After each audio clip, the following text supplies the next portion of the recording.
అందరికీ నమస్తే. ఈరోజు ఫిజిక్స్ పాఠ్యాంశాలలో భాగంగా ఎలక్ట్రానిక్స్ అనేటటువంటి పాఠ్యాంశంలోని పలు అంశాలను క్షుణ్ణంగా పరిశీలిద్దాం. అసలు వాస్తవానికి ఎలక్ట్రానిక్స్‌కి సంబంధించినటువంటి బేస్ ఏ విధంగా ఉంది? దీనికి సంబంధించినటువంటి మౌలిక అంశాలను ఒకసారి గనుక మనం పరిశీలిస్తే, చాలా వరకు ఘన పదార్థాలు స్ఫటికాల రూపంలో ఉంటాయని చెప్పేసని అనుకుంటాము.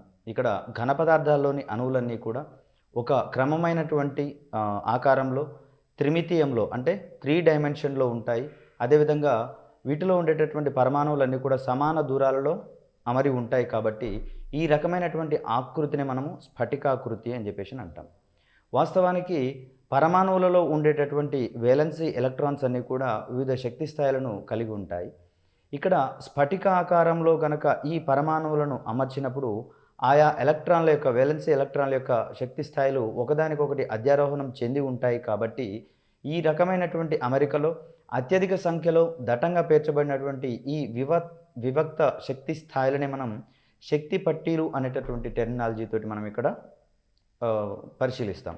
ఇక్కడ శక్తి పట్టీలు అనేవి పరమాణువులు వేలెన్సీ ఎలక్ట్రాన్లకు సంబంధించిన భావనలు కాక ఈ పరమాణువులను మనం స్ఫటికాకృతిలో ఒకదానికొకటి దగ్గరగా క్రమ దూరాలలో లేదా సమాన దూరాలలో అమర్చినప్పుడు ఏర్పడేటటువంటి ఒక అమరికగా మనం ఇక్కడ చెప్పుకోవచ్చు ఈ శక్తి పట్టీలను. ఇక్కడ ఈ శక్తి పట్టీలు అనేవి ఎలక్ట్రాన్ విన్యాసం ఆధారంగా ఏర్పడతాయి అనేటటువంటి అంశాన్ని ఇక్కడ మనం గుర్తుంచుకోవాలి. ఈ శక్తి పట్టీల నిర్మాణము ఆ పదార్థం యొక్క విద్యుత్ ప్రవర్తనను నిర్ణయిస్తుంది అనేటటువంటి అంశాన్ని ఇక్కడ మనం గుర్తుంచుకోవాలి. ప్రధానంగా ఈ శక్తి పట్టీలు అనేవి వేలెన్సీ ఎలక్ట్రాన్లు లేక సంయోజక ఎలక్ట్రాన్లకు సంబంధించినటువంటి భావనగా మనం ఇక్కడ గుర్తుంచుకోవాలి. ఈ వేలెన్సీ ఎలక్ట్రాన్లే ప్రవహించినటువంటి క్రమంలో అది విద్యుత్తుగా మనం పరిగణిస్తామని, ఇక్కడ ఈ శక్తి పట్టీల నిర్మాణము ఆ పదార్థం యొక్క విద్యుత్ ప్రవర్తనను నిర్ణయిస్తుంది అనేటటువంటి అంశాన్ని ఇక్కడ మనం గుర్తుంచుకోవాలి. ఇక్కడ విద్యుత్ ప్రవర్తనకు ఆధారంగా చేసుకుంటే ఇక్కడ పదార్థాలు అనేవి 3 రకాలుగా మనం విభజించుకున్నాం. వీటిని విద్యుత్ బంధకాలు, విద్యుత్ వాహకాలు, విద్యుత్ అర్ధవాహకాలు అనేటటువంటి అంశాలకు ఇక్కడ మనం గుర్తుంచుకున్నాం. విద్యుత్ బంధకాలను మనం ఇంగ్లీష్ టెర్మినాలజీ పరంగా చూసినట్లయితే ఇన్సులేటర్స్ అని, విద్యుత్ వాహకాలను కండక్టర్స్ అని, విద్యుత్ అర్ధవాహకాలను సెమీ కండక్టర్స్గా మనం ఇక్కడ పరిశీలిస్తాం. విద్యుత్ బంధకాలు అనేవి విద్యుత్ ప్రవహించే వలయం చుట్టూత విద్యుత్ వలయంలో ఎలక్ట్రాన్లు నష్టపోకుండా లేకపోతే విద్యుత్ నష్టం జరగకుండా ఆ వలయం చుట్టూత పూతగా పూయబడేటటువంటి పదార్థాలని మనం ఇక్కడ విద్యుత్ బంధకాలుగా పరిశీలిస్తాము. ఈ విద్యుత్ బంధకాల యొక్క ఉపయోగం మనకు దైనందిన జీవితంలో చాలా ఎక్కువగా ఉంటుంది. ఇక్కడ ఒక్కొక్క రకమైనటువంటి పదార్థానికి సంబంధించినటువంటి ఈ శక్తి పట్టీలను కనుక మనం ఒకసారి గమనిస్తే, ఇక్కడ ఘన పదార్థాల్లో ఉండేటటువంటి ఈ శక్తి పట్టీల నిర్మాణాన్ని మనం 3 రకాలుగా చూస్తాం. అందులో ఒకటి వాహక పట్టి, రెండవది సంయోజక పట్టి, మూడవది నిషేధ పట్టి లేకపోతే శక్తి అంతరం అనేటటువంటి అంశాలను ఇక్కడ మనం గమనించుకోవచ్చు. వాహక పట్టీలో ఈ విద్యుత్ ప్రవహింపజేయగలిగేటటువంటి లేదా విద్యుత్ ప్రవాహానికి కారణమయ్యేటటువంటి ఎలక్ట్రాన్లు ఉంటే దాన్ని వాహక పట్టిగా చెప్తాము. వేలెన్సీ ఎలక్ట్రాన్లు ఉండేటటువంటి పట్టీని సంయోజక పట్టి అంటాం, వేలెన్సీ పట్టి లేదా వేలెన్సీ బ్యాండ్ అంటాము. ఇక్కడ నిషిద్ధ పట్టి లేదా శక్తి అంతర పట్టి అనేది మరొక రకమైనటువంటిది. ఈ 3 రకాల నిర్మాణాలను గనక మనం పరిశీలిస్తే, ఇక్కడ మొట్టమొదటిగా కనిపించేటటువంటి ఈ భాగాన్ని మనం ఇన్సులేటర్కు సంబంధించినటువంటి శక్తి పట్టి అమరికను మనం చూడవచ్చు. ఇక్కడ పైన ఉన్నటువంటి ఈ భాగాన్ని ఎంటీ కండక్షన్ బ్యాండ్ అంటాము, లేకపోతే దీన్ని వాహక పట్టి అంటాము. సాధారణంగా ఇన్సులేటర్స్లలో లేదా విద్యుత్ బంధకాలలో వాహక పట్టీలో ఉండేటటువంటి ఎలక్ట్రాన్ల యొక్క సంఖ్య శూన్యంగా ఉంటుంది. ఇక్కడ ఉండేటటువంటి ఈ పట్టీ మొత్తం కూడా ఖాళీగా ఉండేటటువంటి అంశాన్ని ఇక్కడ మనం గుర్తుంచుకోవాలి. అదేవిధంగా వేలెన్సీ బ్యాండ్ అనేది ఇక్కడ దిగువన కనిపిస్తుంది. దీంట్లో వేలెన్సీ ఎలక్ట్రాన్స్ మొత్తం కూడా ఇక్కడే ఉంటాయనేటటువంటి అంశాన్ని ఇక్కడ గుర్తుంచుకోవాలి. ఈ 2 పట్టీలకు మధ్య అనగా వాహక పట్టి మరియు వేలెన్సీ పట్టీలకు మధ్య సంబంధించినటువంటి శక్తి అంతరము 9 ఎలక్ట్రాన్ వోల్ట్ల కంటే అత్యధికంగా ఉండేటటువంటి అంశాన్ని ఇక్కడ మనం గుర్తుంచుకోవాలి. తర్వాత అర్ధవాహకాలకు సంబంధించినటువంటి శక్తి పట్టి నిర్మాణాన్ని కనుక మనం ఇక్కడ చూస్తే, వాహక పట్టీకి మరియు వేలెన్సీ పట్టీకి మధ్యలో ఉండేటటువంటి ఈ నిషేధ పట్టి యొక్క పరిమాణం చాలా తక్కువగా ఉంటుందనేటటువంటి అంశాన్ని ఇక్కడ మనం గుర్తుంచుకోవాలి. ఇది 1 ఎలక్ట్రాన్ వోల్టుకు ఇంచుమించు సమానంగా ఉండేటటువంటి ఈ శక్తి అంతరాన్ని ఇక్కడ మనం గమనించుకోవచ్చు. ఇక్కడ సెమీ కండక్టర్లలో ఈ ఎలక్ట్రాన్లు వేలెన్సీ బ్యాండ్లో ఉండేటటువంటి ఎలక్ట్రాన్లు కొంత శక్తిని గ్రహించుకొని ఉత్తేజితం చెంది అవి ఈ వాహక పట్టీలోకి చేరేటటువంటి అంశాన్ని ఇక్కడ మనం గమనించుకుంటే, ఈ విధంగా చేరినటువంటి ఎలక్ట్రాన్స్ ఇక్కడ మనకు ఎలక్ట్రిక్ లేదా విద్యుత్ ప్రసారంలో ఉపయోగపడతాయనేటటువంటి అంశాన్ని ఇక్కడ మనం గుర్తుంచుకోవాలి. అయితే ఎప్పుడైతే ఈ వాలెన్సీ పట్టీలోని ఎలక్ట్రాన్ వాహక పట్టీలోకి వెళ్తుందో అప్పుడు ఈ వాలెన్సీ పట్టీలో ఉండేటటువంటి అంతకుముందున్న ఎలక్ట్రాన్ యొక్క స్థానాన్ని మనం ఇక్కడ ఒక హోల్‌గా పరిగణిస్తాము. లేదా అక్కడ ఒక ఖాళీ ప్రదేశం ఏర్పడుతుందని దానిని మనం ఒక హోల్ లేకపోతే ఒక రంధ్రంగా మనం ఇక్కడ పరిగణించవచ్చు. అంటే వాలెన్సీ పట్టీ నుంచి ఎలక్ట్రాన్లు ఉత్తేజితం చెంది వాహక పట్టీలోకి వెళ్ళినప్పుడు లేదా ప్రవేశించినప్పుడు వాలెన్సీ పట్టీలో ఆ ఎలక్ట్రాన్ యొక్క స్థానాన్ని మనం ఇక్కడ హోల్‌గా పరిగణిస్తాము అనేటటువంటి అంశాన్ని ఇక్కడ మనం గుర్తుంచుకోవాలి. ప్రధానంగా హోల్ అనగా ఏమిటి అనేటటువంటి ఓరియంటేషన్‌లో మనం ఇక్కడ క్వెషన్ ఎక్స్‌పెక్ట్ చేయవచ్చు. లేదా సత్య ప్రవచనాలు లేదా అసత్య ప్రవచనాలను ఐడెంటిఫై చేసేటటువంటి క్రమంలో మనకి ఇక్కడ ప్రశ్న రావచ్చు. తర్వాత కండక్టర్స్ లేదా వాహకాలకు సంబంధించినటువంటి శక్తి అమరికను కనుక చూసినట్లయితే దీంట్లో వాహక పట్టి మరియు వాలెన్సీ పట్టి రెండు కూడా పరస్పరం అధ్యారోహణం చెంది ఉండడం వలన ఇక్కడ ఉన్నటువంటి ఎలక్ట్రాన్స్ సులభంగా వాహక పట్టీలోకి చేరడం వలన ఇక్కడ విద్యుత్ ప్రసారం అనేది ఎక్కువగా జరుగుతుందనేటటువంటి అంశాన్ని ఇక్కడ మనం గుర్తుంచుకోవాలి. క్రింది వానిలో ఏ పదార్థాలలో వాహక పట్టి మరియు వాలెన్సీ పట్టీలు అధ్యారోహణం చెంది ఉంటాయి అనేటటువంటి అంశంలో మనం ఇక్కడ ప్రశ్న ఎక్స్‌పెక్ట్ చేయవచ్చు. దీనికి సమాధానంగా మనం విద్యుత్ వాహకాలను సమాధానంగా మనం ఇక్కడ గుర్తించాల్సి వస్తుంది. కనిష్ట శక్తి అంతరం 1 ఎలక్ట్రాన్ వోల్ట్ ఉండేటటువంటి ఆ పదార్థాలు ఏ రకానికి చెందినవి అనేటటువంటి ఓరియంటేషన్‌లో క్వెషన్ పడితే దీన్ని మనం అర్ధవాహకాలుగా చెప్పుకుంటాము. ఏ పదార్థాలలో లేదా ఏ విద్యుత్ సంబంధ పదార్థాలలో నిషేధ పట్టి లేకపోతే శక్తి అంతరం యొక్క స్థాయి ఎక్కువగా ఉంటుంది అనే ఓరియంటేషన్‌లో కనుక క్వెషన్ వస్తే దీనికి మనం సమాధానంగా విద్యుత్ బంధకాలను గుర్తుంచుకోవాల్సి వస్తుంది. ఇక్కడ విద్యుత్ పరంగా అధమ ఉష్ణవాహకము ఇక్కడ విద్యుత్ బంధకంగా ప్రవర్తిస్తుంది అనేటటువంటి అంశాన్ని ఇక్కడ మనం గుర్తుంచుకోవాలి. విద్యుత్తు అధమ వాహకము అంటే ఇక్కడ ఎలక్ట్రాన్ల యొక్క ప్రవాహాన్ని అది నిరోధిస్తుంది లేకపోతే నిషేధిస్తుంది. కాబట్టి ఇవన్నీ కూడా విద్యుత్ బంధకాలుగా ప్రవర్తిస్తాయి అనేటటువంటి అంశాన్ని ఇక్కడ మనం గుర్తుంచుకోవాలి. మరొక అంశంగా విద్యుత్ బంధకానికి సంబంధించి దీంట్లో నిషిద్ధ పట్టి ఎక్కువగా ఉంటుంది. అదేవిధంగా స్వేచ్ఛ ఎలక్ట్రాన్ల సాంద్రత చాలా తక్కువగా ఉంటుంది అనేటటువంటి అంశాన్ని ఇక్కడ మనం గుర్తుంచుకోవాలి. దీంట్లో ఈ విద్యుత్ బంధకాలలో ఎలక్ట్రాన్ల యొక్క సాంద్రత ఎంత అనేటటువంటి ఓరియంటేషన్‌లో మనం ఇక్కడ క్వెషన్ కనుక ఎక్స్‌పెక్ట్ చేస్తే దీని యొక్క విలువ 10⁷ ఎలక్ట్రాన్స్ పర్ మీటర్ క్యూబ్‌గా అంటే ఘనపు మీటరు ఘనపరిమాణం ఉన్నటువంటి ప్రాంతాన్ని కనుక మనం పరిశీలించినట్లయితే విద్యుత్ బంధకానికి సంబంధించి దీనిలో 10⁷ ఎలక్ట్రాన్స్ ఉండేటట్లుగా మనం ఇక్కడ ఎలక్ట్రాన్ల యొక్క సాంద్రతను మనం గుర్తుంచుకోవచ్చు. ఇక్కడ ఒకవేళ ప్రశ్న కనుక ఎక్స్‌పెక్ట్ చేసినట్లయితే నిషిద్ధ పట్టి చాలా ఎక్కువగా ఉండేటటువంటిది, అదేవిధంగా స్వేచ్ఛ ఎలక్ట్రాన్ల సాంద్రత అతి తక్కువగా ఉండేటటువంటి పదార్థం ఏమిటి అనేది ఓరియంటేషన్‌లో మనం ఇక్కడ క్వెషన్ ఎక్స్‌పెక్ట్ చేయవచ్చు. దీనికి సమాధానంగా విద్యుత్ బంధకాలను మనం ఉదాహరణలుగా చెప్తాం. ఇక్కడ విద్యుత్ బంధకం యొక్క శక్తి అంతరం చాలా ఎక్కువగా ఉంటుంది. ఇది 9 ఎలక్ట్రాన్ వోల్ట్ల కంటే ఎక్కువగా ఉండేటటువంటి అంశాన్ని మనం పటం ద్వారా పరిశీలించినాం. ఇక్కడ విద్యుత్ బంధకాలకు ఉదాహరణలుగా చూసినట్లయితే మనం రెగ్యులర్ లైఫ్లో చూసేటటువంటి ప్లాస్టిక్ కానివ్వండి, రబ్బరు కానివ్వండి, చెక్క మరియు వజ్రము ఇవన్నీ కూడా విద్యుత్ బంధకాలకు ఉదాహరణ. కాబట్టే ప్లాస్టిక్ మరియు రబ్బర్కు సంబంధించినటువంటి ఈ తొడుగులను లేదా పూతలను ఈ విద్యుత్ వాహకాల చుట్టూతా మనం అమర్చినప్పుడు లేదా పూతగా పూసినప్పుడు వాటిలలో విద్యుత్ నష్టం అనేది చాలా తక్కువగా జరుగుతుంది అనేటటువంటి అంశాన్ని ఇక్కడ మనం గుర్తుంచుకోవాలి. విద్యుత్తు అనవసరమైన స్థానాలకు ప్రవహించకుండా నివారించుటకు విద్యుత్ అఘాతాల నుంచి రక్షించబడడానికి విద్యుత్ తీగలకు మనం పూతగా ఉపయోగించేటటువంటి పదార్థాలనే ఈ ప్లాస్టిక్ రబ్బర్ సంబంధితమైనటువంటి విద్యుత్ బంధకాలుగా మనం ఇక్కడ గుర్తుంచుకోవాలి. తర్వాత విద్యుత్ వాహకాలకు సంబంధించినటువంటి ప్రాథమిక అంశాలను కనుక మనం పరిశీలించినట్లయితే ఈ వాహకాలలో స్వేచ్ఛ ఎలక్ట్రాన్లు అనేవి చాలా ఎక్కువగా ఉంటాయి. అదేవిధంగా ఎలక్ట్రాన్ల యొక్క సాంద్రత ఎక్కువగా ఉంటుంది అనేటటువంటి అంశాన్ని ఇక్కడ మనం గుర్తుంచుకోవాలి. వాహకాలలో స్వేచ్ఛ ఎలక్ట్రాన్ల సాంద్రతను కనుక మనం పరిశీలించినట్లయితే ఇది 10⁻28 మీటర్ క్యూబ్గా మనం ఇక్కడ చూడవచ్చు. అంటే 1 మీటర్ క్యూబ్ ఘనపరిమాణాన్ని కనుక మనం పరిశీలిస్తే విద్యుత్ వాహకాలకు సంబంధించి దీంట్లో ఉండేటటువంటి ఎలక్ట్రాన్లు 10⁻28గా మనం ఇక్కడ పరిగణించవచ్చు. తర్వాత సంయోజక పట్టి మరియు వాహక పట్టి అతిపాతం చెందేటటువంటి పదార్థాలను మనం వాహకాలుగా పరిశీలించాం ఇందాక పటంలో. ఇవి ఓవర్ ల్యాప్ చెందినటువంటి ఈ పట్టీల అమరిక మనకు కేవలం వాహకాలలో మాత్రమే కనిపిస్తుంది. మరి యొక్క ముఖ్యమైనటువంటి స్పెసిఫికేషన్ ఇక్కడ వాహకాలకు సంబంధించి గనక మనం గమనించినట్లయితే నిషిద్ధ పట్టి ఉండనటువంటి వాహకంగా మనం వీటిని గమనించవచ్చు. వాహకాలలో నిషిద్ధ పట్టి ఉండదు అనేటటువంటి అంశాన్ని ఇక్కడ మనం గుర్తుంచుకోవాలి. ప్రధానంగా వాహకాలు విద్యుత్తును తమ గుండా ప్రవహింపజేస్తాయని, వీటిలలో స్వేచ్ఛ ఎలక్ట్రాన్ల యొక్క సాంద్రత ఎక్కువగా ఉంటుందని, అదేవిధంగా సంయోజక పట్టి మరియు వాహక పట్టీలు అతిపాతం చెంది ఉంటాయని, అదేవిధంగా వాహకాలలో నిషిద్ధ పట్టి ఉండదు అనేటటువంటి అంశాలను మనం ఇక్కడ కీలకంగా మనం పరిగణించాల్సి ఉంటుంది.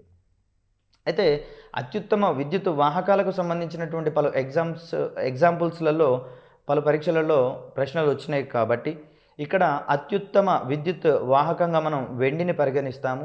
అయితే వెండికి ఖర్చు ఎక్కువగా ఉంటుంది లేదా ఎక్స్‌పెండిచర్ ఎక్కువ అవుతుంది కాబట్టి వెండికి సంబంధించినటువంటి లోహాన్ని ఇక్కడ విద్యుత్ పరికరాలకు, ఉపకరణాలకు వాడకుండా రాగి తీగలను ఎక్కువగా వాడతారు. వెండి తర్వాత అత్యుత్తమైనటువంటి విద్యుత్ వాహకంగా మనము రాగిని పరిశీలిస్తాము. ఇక్కడ వెండితో పోలిస్తే రాగి యొక్క ఖర్చు లేకపోతే దాని యొక్క కాస్ట్ తక్కువగా ఉంటుంది కాబట్టి, వెల తక్కువగా ఉంటుంది కాబట్టి ఇక్కడ ఎలక్ట్రానిక్ అప్లయన్సెస్‌లలో లేకపోతే ఎలక్ట్రానిక్ ఇండస్ట్రీస్‌లలో రాగిని అత్యధికంగా వాడేటటువంటి అంశాన్ని ఇక్కడ మనం గమనించుకోవాలి. తర్వాత ఇనుము, అల్యూమినియం ఇవి కూడా ఉత్తమ విద్యుత్ వాహకాలకు ఉదాహరణలుగా మనం చెప్పవచ్చు. ప్రధానంగా లోహాలన్నీ కూడా చాలా వరకు విద్యుత్ వాహకాలుగా ప్రవర్తిస్తాయనేటటువంటి అంశాన్ని ఇక్కడ మనం గుర్తుంచుకోవాలి. అయితే విద్యుత్ ధర్మాలనేవి బంధకాలకు మరియు వాహకాలకు మధ్యస్థంగా ఉండేటటువంటి పదార్థాలని మనం ఇక్కడ అర్ధవాహకాలు అంటాము. ఎలక్ట్రానిక్ ఇండస్ట్రీస్‌లలో అర్ధవాహకాల యొక్క ఉపయోగం చాలా ఎక్కువగా ఉండేటటువంటి అవకాశాలు ఇక్కడ అంశాలను మనం గుర్తుంచుకోవాలి. సిలికాన్ మరియు జెర్మేనియం వంటి వాటిని అర్ధవాహకాలుగా పరిగణిస్తామనేటటువంటి అంశాన్ని ఇక్కడ మనం గుర్తుంచుకోవాలి. ఇక్కడ అర్ధవాహకాలలో నిషిద్ధ పట్టి యొక్క అంతరము సుమారు 1 ఎలక్ట్రాన్ వోల్ట్‌గా మనం ఇక్కడ చూసాము. ఇది సాపేక్షంగా విద్యుత్ బంధకాలకు మరియు విద్యుత్ వాహకాలకు మధ్యస్థంగా ఉండేటటువంటి నిషిద్ధ పట్టిని ఇది కలిగి ఉంటుంది. కాబట్టి ఈ నిషిద్ధ పట్టి అనేది సాపేక్షంగా చాలా చిన్నగా ఉంటుందనేటటువంటి అంశాన్ని ఇక్కడ మనం గుర్తుంచుకోవాలి. తర్వాత అర్ధవాహకాలలో ఎలక్ట్రాన్ సాంద్రతను కనుక మనం పరిశీలించినట్లయితే ఇది కూడా బంధకాలకు మరియు వాహకాలకు మధ్యస్థంగా సుమారు 10⁻17 మీటర్ క్యూబ్‌గా మనం ఇక్కడ చూడవచ్చు. అంటే 1 మీటర్ క్యూబ్ ఘనపరిమాణాన్ని కనుక మనం పరిశీలించినట్లయితే దీంట్లో సుమారుగా 10⁻17 ఎలక్ట్రాన్స్ ఉండేటట్లుగా మనం ఇక్కడ చూడవచ్చు. ఇది ఎలక్ట్రాన్ సాంద్రతకు సంబంధించినటువంటి అంశం. మనకు ఎగ్జామ్‌లో గనక ఈ ఓరియంటేషన్‌లో క్వెషన్ అడిగితే వాహకాలకు, అర్ధవాహకాలకు, విద్యుత్ బంధకాలకు సంబంధించినటువంటి ఎలక్ట్రాన్ సాంద్రతను పోల్చగలిగేటటువంటి ధర్మాలను మనం ఒకసారి ఇక్కడ చూడవచ్చు. వాహకాలకు సంబంధించి 10⁻18 ఎలక్ట్రాన్స్ పర్ మీటర్ క్యూబ్‌గా మనం చూస్తే అర్ధవాహకాలకు సంబంధించి 10⁻17 ఎలక్ట్రాన్స్ పర్ మీటర్ క్యూబ్‌ను కనుక మనం పరిశీలిస్తే బంధకాలకు సంబంధించి అతి తక్కువ ఎలక్ట్రాన్ సాంద్రత ఉండేటటువంటి అంశాన్ని ఇక్కడ మనం గమనించవచ్చు. ఒకవేళ ఎలక్ట్రాన్ సాంద్రత పరంగా క్రమంలో లేకపోతే ఆరోహణ లేదా అవరోహణ క్రమంలో ఈ వాహకాలు, బంధకాలు మరియు అర్ధవాహకాలను అమర్చండి అనేటటువంటి ఓరియంటేషన్లో కూడా మనం ఇక్కడ ప్రశ్నను ఎక్స్పెక్ట్ చేయవచ్చు. కాబట్టి ఈ అంశాలు మనకు క్షుణ్ణంగా గుర్తున్నట్లయితే దీన్ని మనం ఆన్సర్ చేయడానికి ఈజీగా ఉంటుంది. తర్వాత అర్ధవాహకాలకు సంబంధించినటువంటి పలు ఎగ్జాంపుల్స్ మీద కూడా మనకు క్వశ్చన్స్ వచ్చినాయి. క్రింది వానిలో అర్ధవాహకంగా పరిగణించబడేది ఏమిటి, లేకపోతే అర్ధవాహకంగా పరిగణించబడనిది ఏది? క్రింది వానిలో దేనిని అర్ధవాహకం అంటారు, క్రింది వానిలో అర్ధవాహకం కానిది ఏది అనేటటువంటి ఓరియంటేషన్లో మనం ప్రశ్నలు ఎక్స్పెక్ట్ చేయవచ్చు. దీంట్లో గ్రాఫైట్, స్వచ్ఛమైనటువంటి జెర్మేనియం, అదేవిధంగా సిలికాన్ వీటిని మనం అర్ధవాహకాలకు ఉదాహరణగా చెప్పవచ్చు. ఇక్కడ అర్ధవాహకాలలో ఉండేటటువంటి విద్యుత్ వాహకత్వము ఏ ఏ అంశాల మీద ఆధారపడి ఉంటుంది అనేటటువంటి ఓరియంటేషన్లో కూడా మనకు గతంలో ప్రశ్నలు వచ్చిన దాఖలాలు ఉన్నాయి. కాబట్టి ఈ అర్ధవాహకాల యొక్క విద్యుత్ వాహకత్వం అనేది ప్రధానంగా ఉష్ణోగ్రత మీద ఆధారపడి ఉంటుంది అనేటటువంటి అంశాన్ని మనం ఇక్కడ పరిశీలించాలి. ఉష్ణోగ్రత పెరిగితే అర్ధవాహకం యొక్క వాహకత్వం ఏమవుతుంది అనే ఓరియంటేషన్లో మనకు ప్రశ్న ఎక్స్పెక్ట్ చేయవచ్చు. దీనికి సమాధానంగా మనం ఉష్ణోగ్రత పెరిగితే అర్ధవాహకం యొక్క వాహకత్వం పెరుగుతుంది అనేటటువంటి సమాధానాన్ని మనం ఇక్కడ గుర్తుంచుకోవాలి. దీనికి ప్రధాన కారణంగా మనం చెప్పేది ఏంటంటే ఉష్ణోగ్రత పెరిగినట్లయితే అర్ధవాహకం యొక్క శక్తి అంతరం తగ్గుతుంది. కాబట్టి తక్కువ శక్తిని గ్రహించినటువంటి ఎలక్ట్రాన్లు త్వరగా వాహక పట్టిలోకి చేరిపోవడం వలన వాటి యొక్క వాహకత్వం పెరుగుతుంది అనేటటువంటి అంశాన్ని ఇక్కడ మనం గుర్తుంచుకోవాలి. అంటే అర్ధవాహకాల యొక్క వాహకత్వం పెరగడానికి ప్రధాన కారణం ఉష్ణోగ్రత అయితే ఇందుకు ప్రధాన కారణం ఏంటంటే ఆ శక్తి అంతరం అనేది తగ్గుతుంది కాబట్టి ఇక్కడ దాని యొక్క వాహకత్వం పెరుగుతుంది అనేటటువంటి అంశాన్ని ఇక్కడ మనం గుర్తుంచుకోవాలి. తర్వాత ఏ పరమశూన్య ఉష్ణోగ్రత వద్ద ఏ అర్ధవాహకమైన ఒక విద్యుత్ బంధకంగా అది ప్రవర్తిస్తుందనేటటువంటి అంశాన్ని ఇక్కడ మనం గుర్తుంచుకోవాలి. అంటే పరమశూన్య ఉష్ణోగ్రత వద్ద అర్ధవాహకానికి సంబంధించినటువంటి ఎలక్ట్రాన్లను గనుక మనం పరిశీలిస్తే అవన్నీ వాలెన్సీ పట్టీ లేకపోతే సంయోజక పట్టీలోను పూర్తిగా నిండి ఉంటాయి. ఈ ఉష్ణోగ్రత దగ్గర వాహక పట్టీలో ఉండేటటువంటి ఎలక్ట్రాన్ల యొక్క సంఖ్య 0గా మనం పరిగణించాల్సి వస్తే, వాహక పట్టీలోని ఎలక్ట్రాన్లు 0 ఉంటే దాన్ని విద్యుత్ బంధకానికి ఉదాహరణగా మనం తీసుకున్నాం కాబట్టి, పరమశూన్య ఉష్ణోగ్రత వద్ద అర్ధవాహకాల యొక్క వాలెన్సీ పట్టీ పూర్తిగా ఎలక్ట్రాన్లతో నిండి ఉంటుంది. కానీ వాలెన్సీ వాహక పట్టీ అనేది ఇక్కడ ఎలక్ట్రాన్లతో నిండి ఉండదు లేదా ఖాళీగా ఉంటుంది. కాబట్టి ఆ సందర్భంలో అర్ధవాహకం అనేది విద్యుత్ బంధకంగా ప్రవర్తిస్తుంది అనేటటువంటి అంశాన్ని ఇక్కడ మనం గుర్తుంచుకోవాలి. ఇక్కడ అర్ధవాహకం యొక్క ఉష్ణోగ్రత పెంచితే సంయోజక పట్టీలో ఉండేటటువంటి ఎలక్ట్రాన్లు కొంత శక్తిని గ్రహించుకుంటాయి. ఈ శక్తిని గ్రహించుకున్న తర్వాత అవి ఉత్తేజితం చెంది వాహక పట్టీలో ఉండేటటువంటి వివిధ శక్తి స్థాయిలను చేరుతాయి. ఎప్పుడైతే ఎలక్ట్రాన్లు సంయోజక పట్టీని వదిలి సంయోజక పట్టీలో ఎలక్ట్రాన్ రహిత స్థితి ఏర్పడుతుందో, అక్కడ ఉండేటటువంటి ఆ ఎలక్ట్రాన్ రహిత స్థితినే మనం ఒక హోల్ లేకపోతే రంధ్రముగా పరిగణిస్తామని చెప్పుకున్నాం. సంయోజక పట్టీలో ఉత్తేజితం చెంది వాహక పట్టీలోకి ప్రవేశించినటువంటి ఎలక్ట్రాన్ లేకపోతే అక్కడ ఏర్పడినటువంటి ఎలక్ట్రాన్ లేమి ప్రాంతాన్ని లేదా ఎలక్ట్రాన్ రహిత స్థితిని మనం అక్కడ రంధ్రము లేకపోతే హోల్గా మనం ఇక్కడ పరిగణించవచ్చు.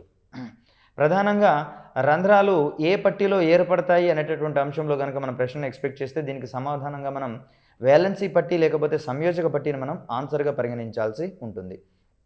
అందుకే హోల్ అనేవి కేవలం సంయోజక పట్టీలో మాత్రమే ఉంటాయి.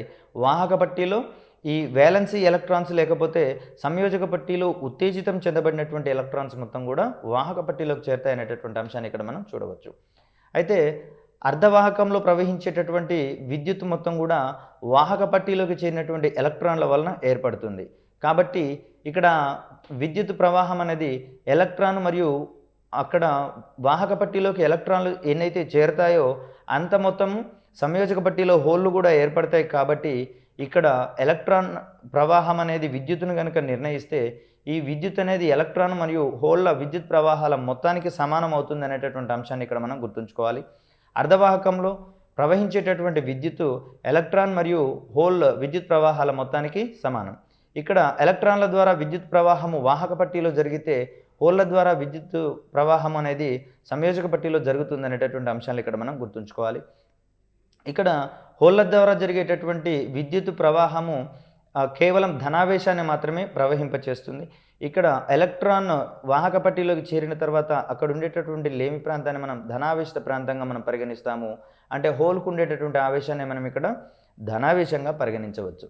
ఇక్కడ హోల్ విద్యుత్ ప్రవాహం అనేది ధనావేశానికి సంబంధించినటువంటి ప్రవాహంగా మనం ఇక్కడ గమనించుకోవచ్చు. ఇక్కడ ఎలక్ట్రాన్లు మరియు హోల్లకు సంబంధించినటువంటి సాపేక్ష సాంద్రత ఆధారంగా చేసుకొని మనం 2 రకాలైనటువంటి అర్ధవాహకాలను ఇక్కడ కేటగరైజ్ చేస్తాము. దీంట్లో స్వభావజ అర్ధవాహకాలు, దీన్నే మనం ఇంట్రిన్సిక్ సెమీ కండక్టర్స్ అంటాము. రెండవది అస్వభావజ అర్ధవాహకాలు, ఎక్స్ట్రిన్సిక్ సెమీ కండక్టర్స్ అంటాము. ఇంట్రిన్సిక్ సెమీ కండక్టర్స్ అనేది స్వభావజ అర్ధవాహకాలు కాగా ఎక్స్ట్రిన్సిక్ సెమీ కండక్టర్స్ అనేవి అస్వభావజ అర్ధవాహకాలు. ఇక్కడ స్వభావజ అర్ధవాహకాలు అంటే ఎటువంటి మలినాలు చేకూరినటువంటి అర్ధవాహకాలను మనం ఇక్కడ స్వభావజ అర్ధవాహకాలుగా పరిగణిస్తే, ఇక్కడ అర్ధవాహకాల యొక్క వాహకత్వాన్ని పెంపొందింపచేయడానికి లేదా పెంచడానికి ఈ స్వభావజ అర్ధవాహకాలకు కొంత మాలిన్యాలను కలుపుతాము. ఈ మాలిన్యాలు కలపబడినటువంటి స్వభావజ అర్ధవాహకాలని మనం ఇక్కడ అస్వభావజ అర్ధవాహకాలు అంటాం. వాస్తవానికి అస్వభావజ అర్ధవాహకాలన్నీ కూడా స్వభావజ అర్ధవాహకాల ఆధారంగానే ఏర్పడతాయి. ఈ స్వభావజ అర్ధవాహకాలకు మాలిన్యాలను కలిపినప్పుడు ఈ అస్వభావజ అర్ధవాహకాలు ఏర్పడతాయి అనేటటువంటి అంశాన్ని ఇక్కడ మనం గుర్తుంచుకోవాలి.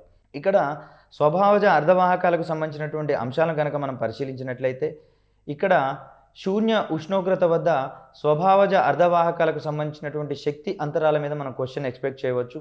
ఇక్కడ పరమశూన్య ఉష్ణోగ్రత వద్ద జర్మేనియం యొక్క శక్తి అంతరాన్ని మనం 0.785 ఎలక్ట్రాన్ వోల్ట్స్గా మనం పరిగణిస్తాము.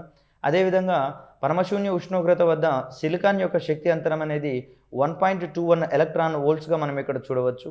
ఇక్కడ విద్యుత్తుని కనుక పెంచినట్లయితే ఇక్కడ శక్తి అంతరం అనేది తగ్గుతుంది. కాబట్టి ఇక్కడ ఈ గది ఉష్ణోగ్రత వద్ద స్వచ్ఛమైన సిలికాన్ యొక్క శక్తి అంతరం అనేది 1.1 ఎలక్ట్రాన్ వోల్ట్స్‌గా మనం ఇక్కడ పరిగణించవచ్చు.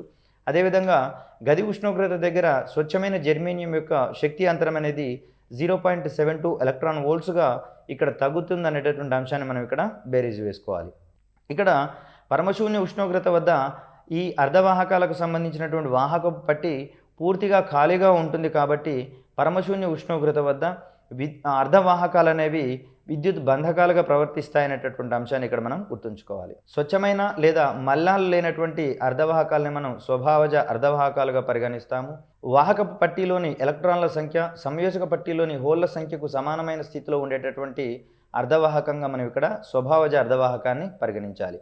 వాహక పట్టీలోని ఎలక్ట్రాన్ల సంఖ్య సంయోజక పట్టీలోని హోళ్ల సంఖ్యకు సమానంగా ఉండేటటువంటి అర్ధవాహకంగా మనం ఇక్కడ స్వభావజ అర్ధవాహకాన్ని గుర్తుంచుకోవాలి. ఈ స్పెసిఫిక్ నేచర్ ఉన్నటువంటి అంశం దృష్ట్యా ఇక్కడ మనం క్వశ్చన్ ఎక్స్పెక్ట్ చేసేటటువంటి అవకాశాన్ని ఇక్కడ మనం పరిశీలించాలి. ఇక్కడ ఎలక్ట్రాన్ చలనం ద్వారా ఏర్పడేటటువంటి విద్యుత్ ప్రవాహాన్ని మనం ఎలక్ట్రాన్ విద్యుత్ ప్రవాహంగా పేర్కొంటే, ఇక్కడ సంయోజక పట్టీలో ఉండేటటువంటి హోళ్ల ద్వారా ఏర్పడేటటువంటి ఆ చలనం ద్వారా ఏర్పడేటటువంటి విద్యుత్ ప్రవాహాన్ని మనం హోల్ విద్యుత్ ప్రవాహంగా మనం ఇక్కడ చెప్పుకుంటాం. తర్వాత స్వభావజ అర్ధవాహకంలో విద్యుత్ ప్రవాహం అనేది ఏ పద్ధతి ద్వారా జరుగుతుంది అనేటటువంటి అంశంలో మనం క్వశ్చన్ ఎక్స్పెక్ట్ చేయవచ్చు. స్వభావజ అర్ధవాహకాలలో హోళ్ల ద్వారా ప్రవహించేటటువంటి విద్యుత్తు మరియు ఎలక్ట్రాన్ల ద్వారా ప్రవహించేటటువంటి విద్యుత్తు మొత్తానికి సమానం అనేటటువంటి అంశాన్ని ఇక్కడ మనం గుర్తుంచుకోవాలి. తర్వాత ఈ హోళ్ల యొక్క ప్రవాహ దిశ ఎల్లప్పుడూ కూడా ఎలక్ట్రాన్లు ప్రవహించే దిశకు పరస్పరం వ్యతిరేకంగా ఉంటుందనేటటువంటి అంశాన్ని ఇక్కడ మనం గుర్తుంచుకోవాలి. ఇక్కడ అస్వభావజ అర్ధవాహకాలకు సంబంధించినటువంటి అంశాలను కనుక పరిశీలించినట్లయితే ఆ మాలిన్యాలు లేనటువంటి స్థితిలో ఉండేటటువంటి అర్ధవాహకాలను మనం స్వభావజ అర్ధవాహకాలన్నాం. అయితే ప్రత్యేకంగా ఎంపిక చేసినటువంటి మలిన పదార్థాలను తక్కువ మోతాదులలో స్వభావజ అర్ధవాహకాలతో కలిపి తయారు చేస్తే అప్పుడు ఏర్పడేటటువంటి అర్ధవాహకాలను మనం అస్వభావజ అర్ధవాహకాలు అంటాం. ఎక్స్ట్రిన్సిక్ సెమీకండక్టర్స్ అనేటటువంటి టెర్మినాలజీ తోటి దీన్ని మనం సూచిస్తాం. ఎంపిక చేసినటువంటి కొన్ని మలినాలను తక్కువ మోతాదులో కలిపి గనక తయారు చేసినట్లయితే ఆ రకమైనటువంటి స్వభావజ అర్ధవాహకాలు అస్వభావజ అర్ధవాహకాలుగా ప్రవర్తిస్తాయి. ఇక్కడ ఈ స్వభావజ అర్ధవాహకాలకు తక్కువ మోతాదులో మలినాలను ప్రవేశపెట్టేటటువంటి ఈ ప్రక్రియని మనం మాదీకరణము లేదా డోపింగు అంటాం. వాస్తవానికి అస్వభావజ అర్ధవాహకం అనేది డోపింగ్ చేయబడినటువంటి స్వభావజ అర్ధవాహకంగా మనం ఇక్కడ గుర్తుంచుకోవాలి. డోపింగ్ చేయబడినటువంటి ఈ స్వభావజ అర్ధవాహకాన్ని మనం ఇక్కడ అస్వభావజ అర్ధవాహకంగా మనం పరిగణించవచ్చు. ఇక్కడ క్రింది వాటిలో సత్యమైనది ఏది అసత్యమైనది ఏది అనే ఓరియంటేషన్లో మనం ఇక్కడ క్వశ్చన్ ఎక్స్పెక్ట్ చేయవచ్చు. లేదా డోపింగ్ చేయబడినటువంటి స్వభావజ అర్ధవాహకాన్ని ఏమంటాము అనేటటువంటి ఓరియంటేషన్లో మనం ఇక్కడ ప్రశ్నను ఎక్స్పెక్ట్ చేయవచ్చు. దీనికి సమాధానంగా మనం అస్వభావజ అర్ధవాహకాన్ని ఇక్కడ మనం సమాధానంగా పరిగణించాల్సి వస్తుంది. అయితే ఇక్కడ స్వభావజ అర్ధవాహకాలకు మాలిన్యాలను కలిపేటటువంటి క్రమంలో ఈ మలిన పదార్థాల యొక్క రకాన్ని బట్టి కూడా అక్కడ వచ్చేటటువంటి ఏర్పడేటటువంటి అస్వభావజ అర్ధవాహకాలను మనం రకాలుగా విభజించవచ్చు. ప్రధానంగా ఈ మలిన పదార్థాల రకాలను బట్టి అస్వభావజ అర్ధవాహకాలను మనం మరొక 2 రకాలుగా విభజించుకుంటాం. ఇవి పి రకం అర్ధవాహకాలు లేదా పాజిటివ్ టైప్ అర్ధవాహకాలుగా మనం ఇక్కడ చెప్పుకోవచ్చు. తర్వాత మరొక రకమైనటువంటి అర్ధవాహకంగా ఎన్ రకం అర్ధవాహకాన్ని చెప్పుకుంటాం. లేదా నెగటివ్ టైప్ అర్ధవాహకంగా మనం ఇక్కడ చెప్పుకోవచ్చు. పి రకం పాజిటివ్ టైప్కి చెందినట్లయితే ధనాత్మక రకానికి చెందినట్లయితే ఎన్ రకం అనేది రుణాత్మక రకానికి చెందినటువంటి ఒక అర్ధవాహకంగా మనం ఇక్కడ చెప్పుకోవచ్చు. ఇక్కడ వాహక పట్టీలోని ఎలక్ట్రాన్ల సంఖ్య సంయోజక పట్టీలోని ఎలక్ట్రాన్ల సంఖ్యకు సమానంగా లేనటువంటి ఈ అర్ధవాహకాలని మనం ఇక్కడ అస్వభావజ అర్ధవాహకాలు అని చెప్పేసి అని అంటాం. అంటే ఇక్కడ వాహక పట్టీలో వచ్చేటటువంటి ఎలక్ట్రాన్ల సంఖ్య ఇక్కడ సంయోజక పట్టీలో ఉండేటటువంటి హోళ్ల సంఖ్యకు సమానంగా ఉండవు. వాస్తవానికి అర్ధవాహకాలలో సంయోజక పట్టీలో ఎన్ని ఎలక్ట్రాన్లు అయితే వాహక పట్టీలోకి చేరుతాయో అంత సంఖ్యలోనే హోళ్ళు అక్కడ ఏర్పడతాయి. కానీ అస్వభావజ అర్ధవాహకాలకు సంబంధించి ఈ వాహక పట్టీలో ఉండేటటువంటి ఎలక్ట్రాన్ల సంఖ్యకు అదేవిధంగా సంయోజక పట్టీలో ఉండేటటువంటి హోళ్ల సంఖ్యకు పొంతన ఉండనటువంటి అంశాన్ని కనుక మనం పరిశీలించినట్లయితే దాన్ని మనం అస్వభావజ అర్ధవాహకాల యొక్క గుణంగా మనం ఇక్కడ చెప్పుకోవచ్చు.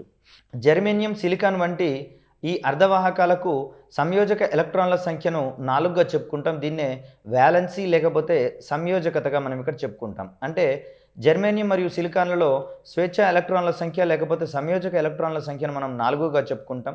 ఈ క్రమంలో ప్రతి జెర్మేనియం పరమాణువు 4 వేరే పరమాణువులతోటి సంయోజక బంధాలను లేదా సంయోజనీయ బంధాలను ఏర్పరచుకుంటుంది అనే అంశాన్ని ఇక్కడ మనం గుర్తుంచుకోవాలి.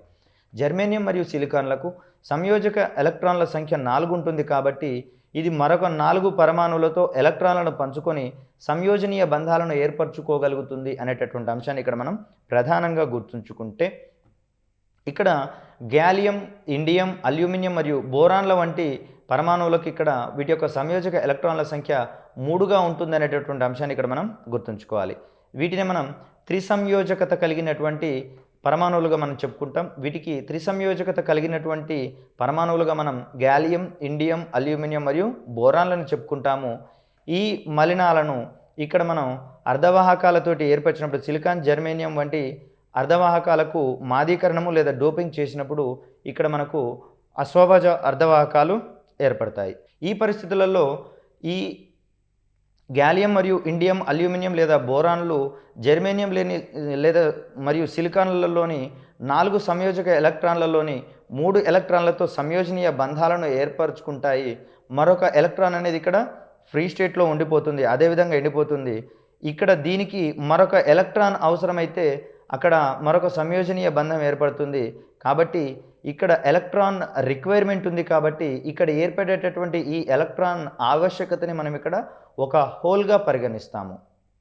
ప్రధానంగా గాలియం అనేది త్రిసంయోజకతను కలిగి ఉంటుంది కాబట్టి దీనిని జెర్మేనియంకి మాదీకరణం చేసినప్పుడు దీనిలోని 3 స్వేచ్ఛ ఎలక్ట్రాన్లు లేదా సంయోజక ఎలక్ట్రాన్లు జెర్మేనియంలోని 3 సంయోజక ఎలక్ట్రాన్లతోటి సంయోజనీయ బంధాలను ఏర్పరచుకున్న పిదప ఈ జెర్మేనియంలోని 4వ ఎలక్ట్రాన్ మరొక ఎలక్ట్రాన్ తోటి జతపరిచినప్పుడు అక్కడ సంయోజనీయ బంధం ఏర్పడుతుంది. కానీ ఇక్కడ 3 ఉన్నాయి కాబట్టి ఇక్కడ ఒక రిక్వైర్మెంట్ అవసరం అవుతుంది. కాబట్టి ఈ దశలో ఇక్కడ వచ్చేటటువంటి ఈ ఎలక్ట్రాన్ లేమిని లేకపోతే ఎలక్ట్రాన్ యొక్క ఆవశ్యకతని మనం ఒక హోల్గా పరిగణిస్తాము. అంటే ఇక్కడ గాలియం మరియు ఇండియంలను కనుక మనం కలిపినట్లయితే హోలుల సంఖ్య పెరుగుతుంది. ఇక్కడ కొంత మొత్తంలో గాలియం లేదా ఇండియంలను ఈ అర్ధవాహకాలతో మనం మాదీకరణం కనుక జరిపించినప్పుడు మిలియన్ సంఖ్యలో ఇక్కడ హోలుల యొక్క ఆవశ్యకత ఏర్పడుతుంది. కాబట్టి ఈ పరిస్థితిని మనం ఇక్కడ అర్థం చేసుకోవచ్చు. ఇక్కడ 3 సంయోజకతలు ఉండేటటువంటి మలినాలు ఎల్లప్పుడూ ఒక ఎలక్ట్రాన్ను స్వీకరించేందుకు సిద్ధంగా ఉంటాయి. కాబట్టి ఇటువంటి మలినాలనే మనం గ్రహీత మలినాలు అని చెప్పేసి అంటాం. ఇక్కడ యాక్సెప్టర్స్గా మనం దీన్ని పరిగణించవచ్చు. గ్రహీత మలినాలను ఏ వాహకాలు అర్ధవాహకాలతోటి మాదీకరణం చెందించినప్పుడు ఏం ఏర్పడతాయి అనేటటువంటి ఓరియంటేషన్లో మనం ఇక్కడ ప్రశ్న స్వీకరించవచ్చు. ఇక్కడ గ్రహీత మలినాలనుగా వేటిని పరిగణిస్తారు అనేటటువంటి అంశాలు కూడా మనం ఇక్కడ ప్రశ్నగా వచ్చేటటువంటి అవకాశం ఉంది. కాబట్టి త్రిసంయోజకత కలిగినటువంటి ఈ గ్యాలియం, ఇండియం, అల్యూమినియం మరియు బోరాన్లనే మనం ఇక్కడ గ్రహీత మలినాలుగా మనం ఇక్కడ చూడవచ్చు. ఈ గ్రహీత మలినాలు ఎల్లప్పుడూ కూడా ఒక ఎలక్ట్రాన్ను స్వీకరించి సంయోజనీయ బంధాన్ని ఏర్పరచుకునేందుకు ప్రయత్నిస్తాయి అనేటటువంటి అంశాన్ని ఇక్కడ మనం గుర్తుంచుకోవాలి.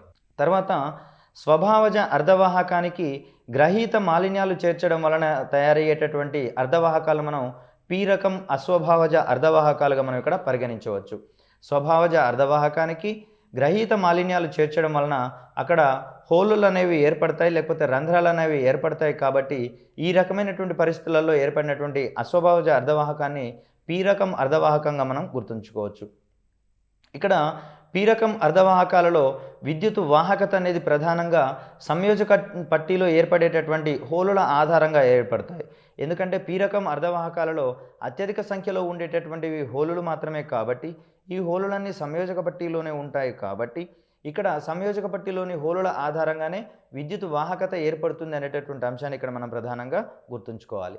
గ్రహీత మాలిన్యాలను కలపబడినటువంటి అస్వభావజ అర్ధవాహకాలలో విద్యుత్ వాహకత వేటి ద్వారా ఏర్పడుతుంది అనేటటువంటి అంశంలో కనుక ప్రశ్న వచ్చినట్లయితే దీనికి సమాధానంగా మనం రంధ్రాల ద్వారా ఏర్పడుతుంది అనేటటువంటి అంశాన్ని గుర్తుంచుకోవాలి. ఇక్కడ ఇవి మిలియన్ల సంఖ్యలో హోలులను ఏర్పరుస్తాయి. కాబట్టి పి రకం అర్ధవాహకాలలో అధిక సంఖ్య వాహక కణాలుగా మనం ఇక్కడ హోళ్లను పరిశీలిస్తాము. అదే ఎన్ రకం అర్ధవాహకాలలో ఈ ఎలక్ట్రాన్లు ఎక్కువగా ఏర్పడతాయి. కాబట్టి ఇక్కడ అధిక సంఖ్య వాహక కణాలుగా ఎన్ రకం అర్ధవాహకాలలో మనం ఎలక్ట్రాన్లను పరిగణించేటటువంటి అంశాలను ఇక్కడ మనం గుర్తుంచుకోవాలి. ఇక్కడ పి రకం అర్ధవాహకాలలో ఎలక్ట్రాన్లేమో అల్పసంఖ్యాక వాహక కణాలుగా పరిగణించబడితే, ఇదే పి రకం అర్ధవాహకాలలో హోలులను అధిక సంఖ్య వాహక కణాలుగా మనం ఇక్కడ పరిశీలిస్తాం. ప్రధానంగా పి రకం అర్ధవాహకాలలో విద్యుత్ వాహకత అనేది అధిక సంఖ్య వాహక కణాలు లేదా హోల్ల ద్వారా జరుగుతుంది అనేటటువంటి అంశాన్ని ఇక్కడ మనం గుర్తుంచుకోవాలి. ఇక్కడ పి రకం అర్ధవాహకాల్లో ఉండేటటువంటి మాలిన్యాలు ఏ సంయోజనీయతను కలిగి ఉంటాయి అంటే దీనికి సమాధానంగా మనం 3గా గుర్తిస్తాం. అందుకనే వీటిని సంయోజనీయ మాలిన్యాలుగా మనం ఇక్కడ గుర్తుంచుకోవాలి. ఇక్కడ జర్మేనియం మరియు సిలికాన్ ఈ రెండిట్లలో వీటిని ఏ మాలిన్యాలతో మాదీకరణం చేస్తే అవి పి రకం అర్ధవాహకాలుగా ఏర్పడతాయి అనేటటువంటి అంశంలో కనుక మనకు ప్రశ్న వస్తే దీంట్లో సమాధానాలు గ్యాలియం, ఇండియం, బోరాన్ మరియు అల్యూమినియం.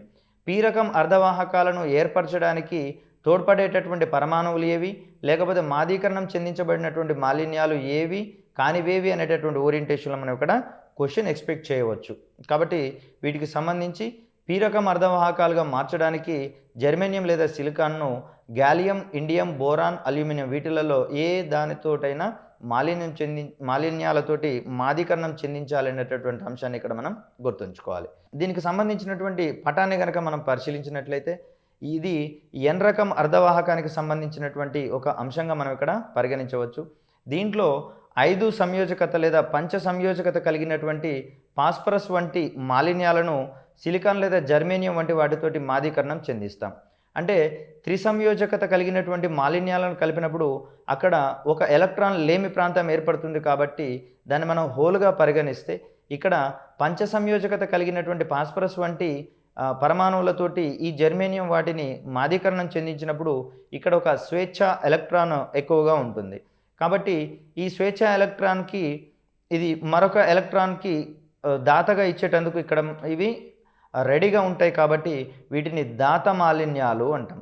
పి రకం అర్ధవాహకంలో కల్పించేటటువంటి మాలిన్యాలు గ్రహీత మాలిన్యాలు అయితే ఈ పంచ సంయోజకత కలిగినటువంటి ఈ మాలిన్యాలు దాత మాలిన్యాలుగా మనం ఇక్కడ గుర్తుంచుకోవాలి. దాత మాలిన్యాలను కలపడం వలన సిలికాన్ లేదా జర్మేనియంలకు దాత మాలిన్యాలను కలపడం వలన ఏర్పడేటటువంటి అర్ధవాహకం యొక్క రకం ఏమిటి అంటే దీనికి సమాధానంగా మనం ఎన్ రకం అర్ధవాహకాన్ని మనం ఇక్కడ పరిగణించాల్సి వస్తుంది. ఇక్కడ పంచ సంయోజకత కలిగినటువంటి పరమాణువులను కనుక మనం పరిశీలించినట్లయితే ఆర్సెనిక్, యాంటిమనీ, ఫాస్ఫరస్ ఇటువంటివి పంచ సంయోజకత కలిగి ఉంటాయి. అంటే దీంట్లో బాహ్య లేదా వేలెన్సీ స్థాయిలలో 5 వేలెన్సీ ఎలక్ట్రాన్లు ఉంటాయి. కాబట్టి ఈ 5 వేలెన్సీ ఎలక్ట్రాన్లలోని ఒక్కొక్క ఎలక్ట్రాను సిలికాన్ లేదా జర్మేనియంలోని ఒక్కొక్క ఎలక్ట్రాన్ తోటి సంయోజనీయ బంధాలను ఏర్పరచుకుంటాయి. ఈ క్రమంలో 4 సంయోజనీయ బంధాలు ఏర్పడతాయి. మరి ఒక ఎలక్ట్రాన్ ఎక్కువగా ఉండేటటువంటి అంశాన్ని ఇక్కడ మనం గుర్తుంచుకోవాలి. కనుకనే దీన్ని మనం దాత మాలిన్యాలుగా మనం ఇక్కడ పరిగణిస్తాం. ప్రతి పంచ సంయోజక మాలిన్యం అర్ధవాహకంలో ఒక ఎలక్ట్రాన్ ఎక్కువగా అందిస్తుంది. కాబట్టి ఈ ఎలక్ట్రాన్ ఇచ్చేయడానికి ఎల్లప్పుడూ ఇది సిద్ధంగా ఉంటుంది. కాబట్టి దీన్ని మనం దాత మాలిన్యాలు లేదా డోనర్స్గా పరిగణిస్తామనేటటువంటి అంశాన్ని ఇక్కడ మనం చూడవచ్చు. దాత మాలిన్యాలను ఏ రకపు అర్ధవాహకాలలో పరిగణిస్తాము లేదా పరిశీలిస్తాము లేదా చూస్తాము అనేటటువంటి అంశంలో కనుక మనకు ప్రశ్న వస్తే దీన్ని ఎన్ రకం అర్ధవాహకాలలో అనేటటువంటి అంశాన్ని ఇక్కడ మనం గుర్తుంచుకోవాలి. ఇక్కడ స్వభావజ అర్ధవాహకానికి దాత మాలిన్యాలను చేర్చడం వలన తయారయ్యేటటువంటి అర్ధవాహకాన్ని మనం ఎన్ రకం అర్ధవాహకంగా మనం ఇక్కడ గుర్తుపెట్టుకోవాలి. ఎన్ రకం అర్ధవాహకంలో వహనం అనేది విద్యుత్ వహనము లేదా విద్యుత్ వాహకత అనేది ప్రధానంగా ఎలక్ట్రాన్ల వలన ఏర్పడుతుంది. ఈ ఎలక్ట్రాన్లు అనేవి వాహక పట్టీలోని ఎలక్ట్రాన్ల వలన ఏర్పడుతుంది అనేటటువంటి అంశాన్ని ఇక్కడ మనం గుర్తుంచుకోవాలి. ఇక్కడ ఎన్ రకం అర్ధవాహకంలో అత్యధిక స్థాయిలో ఎలక్ట్రాన్లు చేకూరబడుతున్నాయి. కాబట్టి ఇక్కడ అధిక సంఖ్య వాహక కణాలుగా మనం ఎలక్ట్రాన్లను పరిగణిస్తాము. అదే రకంగా హోల్లను అల్పసంఖ్య వాహక కణాలుగా మనం ఇక్కడ పరిశీలించేటటువంటి అంశాన్ని ఇక్కడ మనం చూడవచ్చు. ఎన్ రకం అర్ధవాహకంలో ప్రధానంగా ఉండేటటువంటి మాలిన్యాలను మనం పంచ సంయోజనీయ మాలిన్యాలు అని చెప్పేసి అంటాము. ఈ పంచ సంయోజనీయ మాలిన్యాలుగా మనం ఆర్సెనిక్, యాంటిమనీ మరియు ఫాస్ఫరస్ల గురించి మనం ఇక్కడ చెప్పుకోవాల్సి ఉంటుంది. ఇక్కడ జర్మేనియం లేదా సిలికాన్ను ఈ ఆర్సెనిక్, యాంటిమనీ, ఫాస్ఫరస్ వంటి దాత మాలిన్యాలతో గనక మాదీకరణం చెందించినట్లయితే అక్కడ ఎన్ రకం అర్ధవాహకం ఏర్పడుతుంది లేదా నెగటివ్ టైప్ అర్ధవాహకం సెమీకండక్టర్ ఏర్పడుతుంది అనేటటువంటి అంశాన్ని ఇక్కడ మనం గుర్తుంచుకోవచ్చు. అయితే పి రకం అర్ధవాహకంలో పాజిటివ్ నేచర్ ఉంటుంది. అదేవిధంగా హోళ్ళ ద్వారా విద్యుత్ ప్రవాహం జరుగుతుందని చెప్పేసి అనుకున్నాము. అదేవిధంగా ఎన్ రకం అర్ధవాహకాలలో ఎలక్ట్రాన్ల ద్వారా ఈ విద్యుత్తు వాహకత్వము లేకపోతే విద్యుత్ ప్రవాహం జరుగుతుందనేటటువంటి అంశాలు మనం ఇక్కడ పరిశీలించాము. మరొక రకంగా చెప్పాలంటే పి రకము మరియు ఎన్ రకాలకు సంబంధించినటువంటి ఈ అర్ధవాహకాలకు సంబంధించినటువంటి విద్యుత్ ధర్మం అనేది తటస్థంగా ఉంటుంది అనేటటువంటి అంశాన్ని ఇక్కడ మనం గుర్తుంచుకోవాలి. దీనికి ప్రధాన కారణంగా ఇక్కడ పొటెన్షియల్ డిఫరెన్స్ పెద్దగా ఏర్పడకపోవడమే ప్రధాన కారణంగా మనం ఇక్కడ చెప్పుకోవచ్చు. ఒకవేళ పొటెన్షియల్ డిఫరెన్స్ని కనుక మనం ఇక్కడ మెయింటైన్ చేయగలిగితే వీటిలలో ఉండేటటువంటి ఎలక్ట్రాన్స్ ఆటోమేటిక్గా వాటికి అందజేయబడేటటువంటి ఎలక్ట్రోమోటివ్ ఫోర్స్ వల్ల విద్యుత్ చాలక బలం వల్ల అవి ఒక దగ్గర నుంచి మరో దగ్గరికి ప్రవహించడం వలన విద్యుత్ ప్రవహిస్తుంది అనేటటువంటి అంశాన్ని కనుక మనం పరిశీలించినట్లయితే ప్రధానంగా పి రకం మరియు ఎన్ రకం అర్ధవాహకాలు విద్యుత్ పరంగా తటస్థంగా ఉంటాయనేటటువంటి అంశాన్ని ఇక్కడ మనం గుర్తుంచుకోవాలి.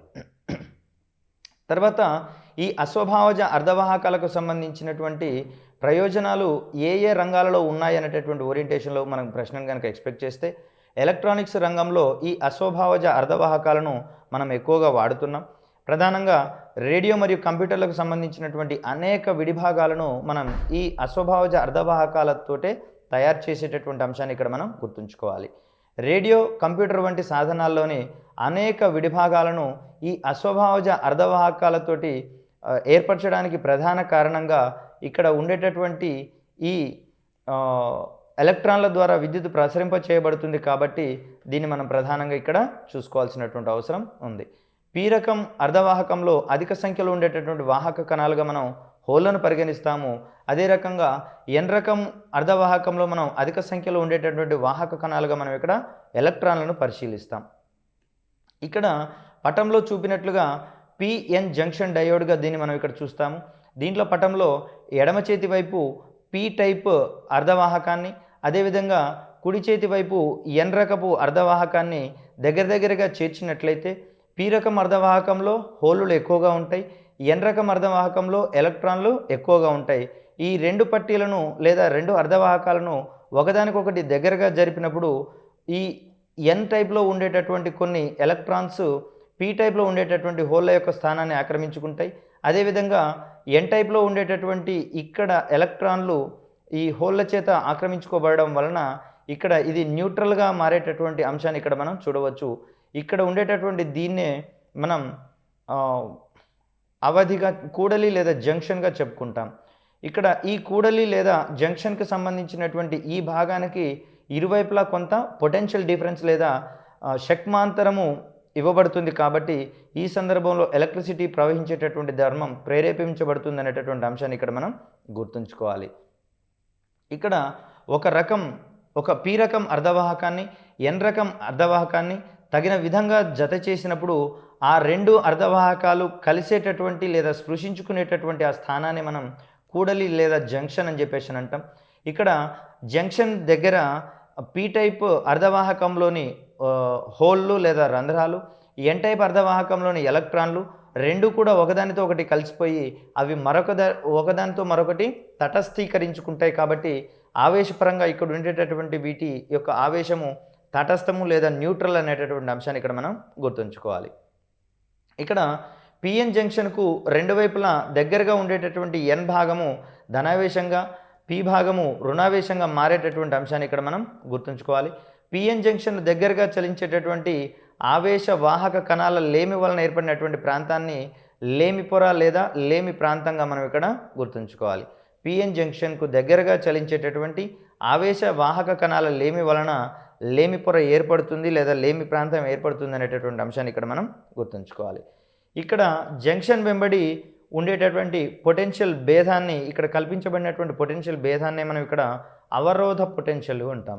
ఈ అవరోధ పొటెన్షియల్ అనేది ప్రధానంగా జంక్షన్ డయోడ్లో ఉండేటటువంటి ఎలక్ట్రాన్లు మరియు హోల్ల యొక్క చలనాన్ని నివారిస్తుంది అనేటటువంటి అంశాన్ని ఇక్కడ మనం గుర్తుంచుకోవాలి.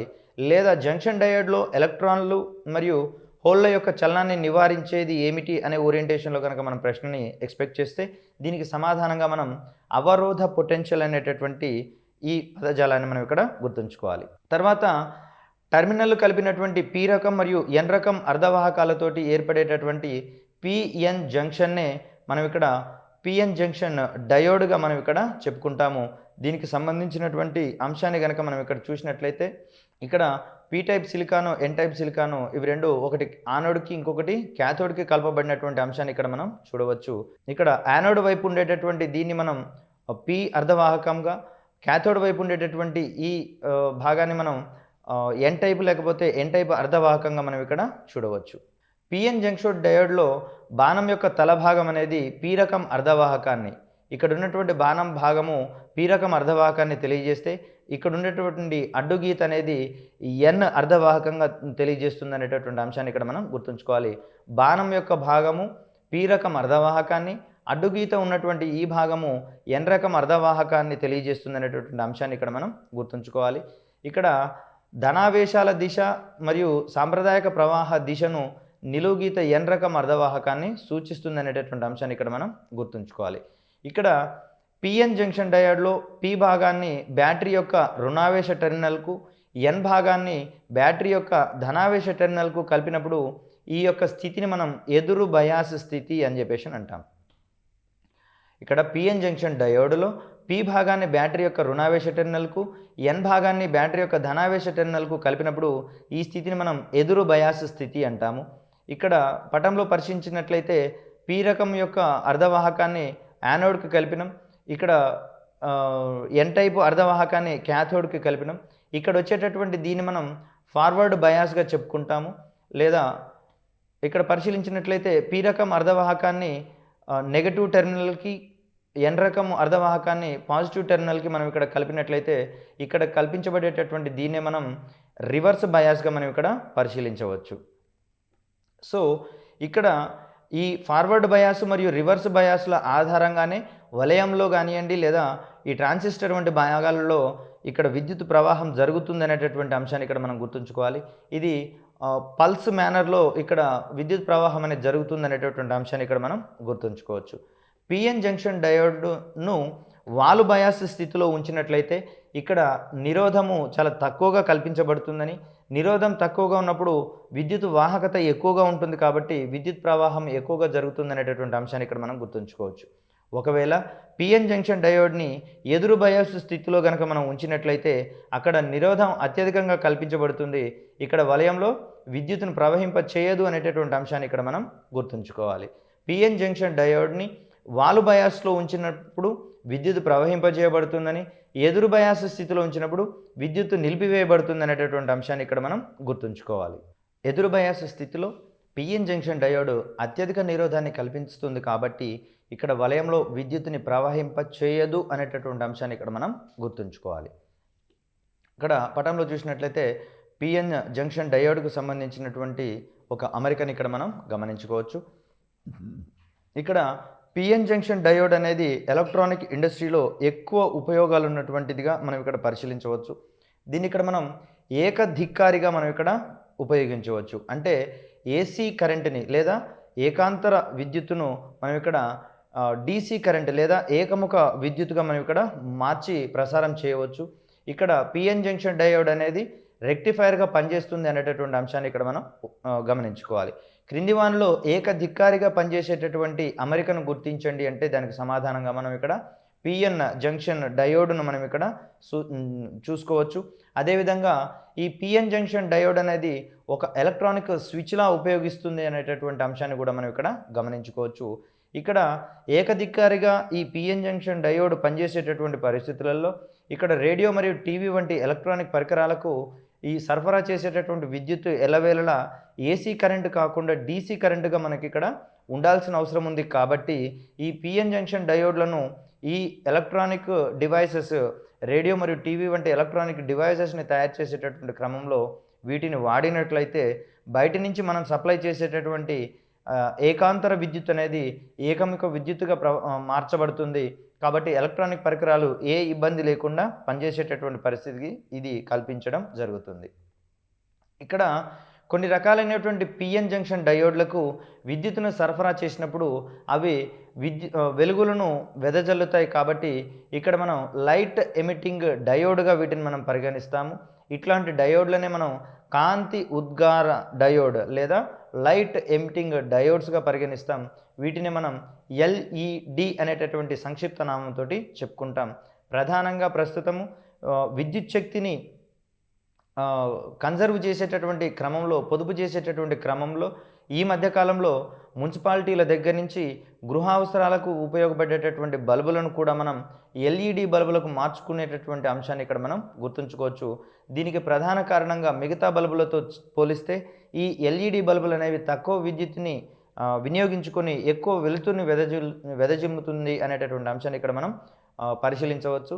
ప్రధానంగా పిఎన్ డయోడ్లను విద్యుత్ ప్రవహింపజేసినప్పుడు అవి వెలుగులను వెదజల్లుతాయి కాబట్టి ఈ ధర్మాన ఆధారంగా మనం పిఎన్ జంక్షన్ డయోడ్లను లైట్ ఎమిటింగ్ డయోడ్లుగా పిలుచుకుంటాము. అదేవిధంగా వీటిని గడియారాలు మరియు ఎలక్ట్రానిక్ క్యాల్కులేటర్లకు సంబంధించినటువంటి ఈ ఉపకరణాలలో కూడా మనం వీటిని ఎక్కువగా ఉపయోగిస్తాము. ఇక్కడ ఈ డయోడ్లకు సంబంధించినటువంటి మరొక అంశంగా మనం ఇక్కడ ట్రాన్సిస్టర్కు సంబంధించినటువంటి అంశాలను పరిశీలిస్తాం. ఒక పి రకం లేదా ఒక ఎన్ రకం అర్ధవాహకాన్ని దాని వ్యతిరేకమైనటువంటి రెండు అర్ధవాహకాల మధ్య జోడిస్తే ఏర్పడేటటువంటి ఒక అమరికని మనం రెండు పిఎన్ జంక్షన్లు ఉన్నటువంటి ఎలక్ట్రానిక్ సాధనంగా చెప్పుకుంటాం. దీన్ని మనం ట్రాన్సిస్టర్గా పరిగణిస్తాం. ఇక్కడ ట్రాన్సిస్టర్ ఆవిష్కరణలో ప్రధాన పాత్ర వహించిన వాళ్ళు జే బార్డిన్, బ్రాటెన్ మరియు షాక్లీలుగా మనం ఇక్కడ చెప్పుకోవచ్చు. వీరికి కృషికి గాను వీరికి నోబెల్ ప్రైజ్ కూడా అందించడం జరిగింది అనేటటువంటి అంశాన్ని ఇక్కడ మనం గుర్తుంచుకోవాలి. బార్డిన్, బ్రాటెన్ మరియు షాక్లీలకు ఈ ట్రాన్సిస్టర్ను కనుగొన్నందుకు వీళ్లకు నోబెల్ ప్రైజ్ వచ్చినటువంటి అంశాన్ని ఇక్కడ మనం గుర్తుంచుకోవాలి. ఇక్కడ ట్రాన్సిస్టర్ అనేది నేడు వినియోగించేటటువంటి అత్యంత ఆధునికమైనటువంటి ఎలక్ట్రాన్ సాధనాలకు ఒక హృదయం లాంటి దానిగా మనం ఇక్కడ పరిగణించాల్సి వస్తుంది. ఈ ట్రాన్సిస్టర్ యొక్క ఉపయోగాలు మనకు ఎలక్ట్రానిక్ ఇండస్ట్రీలో ఎక్కువగా ఉన్నటువంటి అంశాన్ని ఇక్కడ మనం చూడవచ్చు. ఇక్కడ జంక్షన్ ట్రాన్సిస్టర్లకు సంబంధించినటువంటి రకాలను కనుక మనం పరిశీలిస్తే పిఎన్ జంక్షన్ డయోడ్కి ఎన్ రకం అర్ధవాహకం ఉన్నటువంటి ప్రాంతంలో మనం ఇక్కడ పి రకం అర్ధవాహకాన్ని కనుక కలిపితే అది పిఎన్పి ట్రాన్సిస్టర్గా ఏర్పడుతుంది అనేటటువంటి అంశాన్ని గుర్తుంచుకోవాలి. లేదా పిఎన్ జంక్షన్ డయోడ్కి పి రకం అర్ధవాహకం ఉండేటటువంటి వైపు ఇక్కడ ఎన్ రకం అర్ధవాహకాన్ని కనుక కలిపినట్లయితే ఇది ఎన్పిఎన్ ట్రాన్సిస్టర్గా మారుతుంది. ప్రధానంగా జంక్షన్ ట్రాన్సిస్టర్లు రెండు రకాలు. ఇవి పిఎన్పి ట్రాన్సిస్టర్ మరియు ఎన్పిఎన్ ట్రాన్సిస్టర్ అనేటటువంటి అంశాన్ని ఇక్కడ మనం గుర్తుంచుకోవాలి. ఇక్కడ ఎలక్ట్రానిక్ వలయాలలో ఉపయోగించేటందుకు గాను ఇక్కడ కనెక్ట్ చేసేటటువంటి పరిస్థితులలో ట్రాన్సిస్టర్లో 3 టెర్మినల్స్ ఉంటాయి. ట్రాన్సిస్టర్లోని ఒక్కొక్క అర్ధవాహకానికి ఒక్కొక్క టెర్మినల్ మనం అందిస్తాం కాబట్టి 3 అర్ధవాహకాలకు 3 టెర్మినల్ ఉంటాయి. వాటిలలో ఒకటి ఉద్గారకము, రెండవది ఆధారము, మూడవది సేకరణి. ఉద్గారకాన్ని మనం ఎమిటర్ అని చెప్తాము, దీన్ని ఈ అనే సంక్షిప్తనామంతో సూచిస్తే. ఆధారం అనే దాన్ని బేస్ అంటాము, దీన్ని బి అనే సంక్షిప్తనామంతో. సేకరణిని కలెక్టర్ లేదా సి అనేటటువంటి సంక్షిప్తనామంతో సూచిస్తాము. ఇక్కడ పటంలో కనుక చూసినట్లయితే ఒకటి ఎమిటర్ను తెలియజేస్తుంది, రెండవది బేస్ని తెలియజేస్తుంది, మూడవది కలెక్టర్ని తెలియజేస్తుంది అనేటటువంటి అంశాన్ని ఇక్కడ మనం గమనించుకోవచ్చు. ఇక్కడ ఈ బాణపు గుర్తు అనేది ఎన్పిఎన్ డయోడ్ని కానివ్వండి, లేకపోతే ఎన్పిఎన్ ట్రాన్సిస్టర్ని కానివ్వండి, లేదా పిఎన్పి ట్రాన్సిస్టర్ని కానీ తెలియజేస్తుంది అనేటటువంటి అంశాన్ని ఇక్కడ మనం గుర్తుంచుకోవాలి. బాణపు గుర్తు లోపల వైపుకు ఉన్నట్లయితే దాన్ని పిఎన్పి ట్రాన్సిస్టర్ గాను, బాణపు గుర్తు బయట వైపుకు ఉన్నట్లయితే దాన్ని మనం ఎన్పిఎన్ ట్రాన్సిస్టర్ గాను మనం ఇక్కడ గుర్తుంచుకోవాలి. ఇక్కడ ఉండేటటువంటి 3 భాగాలు, ఒకటి ఎమిటర్, రెండవది కలెక్టర్, మధ్యలో ఉండేటటువంటి టెర్మినల్ మనం ఇక్కడ బేస్గా మనం ఇక్కడ పరిగణిస్తాము. ఈ స్థితిలో ఇది వాల్ బయాస్లో ఉందా లేదా ఎదురు బయాస్లో ఉందా అనేటటువంటి అంశాల ఆధారంగా ఇక్కడ విద్యుత్ ప్రవాహం జరుగుతుందా లేకపోతే జరగదా అనేటటువంటి అంశాలను మనం ఇక్కడ పరిగణించవచ్చు.